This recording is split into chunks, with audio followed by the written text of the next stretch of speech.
Le Gabon est entré officiellement dans la Ve République. Le 19 décembre 2024, le président de la transition Brice Clotaire Oligui Nguema a signé la loi constitutionnelle et le décret de sa promulgation. L'acte a été précédé de la pose des contre-signatures successives du ministre de la Justice, du ministre de la Réforme des institutions et du Premier ministre. Ce processus inclusif symbolise, selon le dignitaire Dijob Divungui Ndingue, l'aspiration à une gouvernance renouvelée et un socle de valeurs partagées.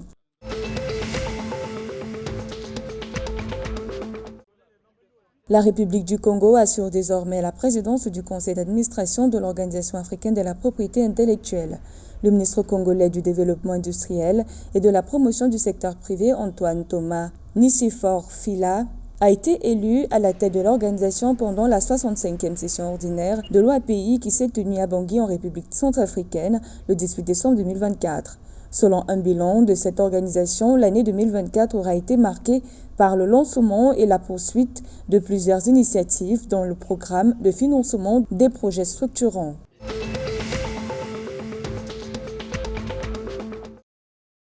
Au cours de l'année 2025, le gouvernement camerounais annonce l'accompagnement des opérateurs de la filière huile de palme dans la production de graines de noix prégermées. Selon les autorités camerounaises, le matériel végétal à produire permettra de régénérer 5000 hectares de plantations dans le pays. Il s'agit notamment, a-t-il précisé, de 3500 hectares de plantations villageoises et 1500 hectares de plantations industrielles.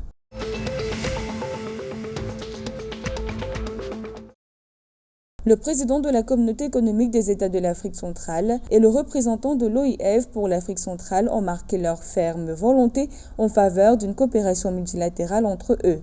Enfin, les deux interlocuteurs ont travaillé sur les aspects programmatiques, notamment sur le projet phare de l'OIF en Afrique centrale, à savoir le soutien aux initiatives environnementales dans le bassin du Congo, projet pour lequel la CEAC et l'OIF se doivent d'œuvrer ensemble pour la réalisation.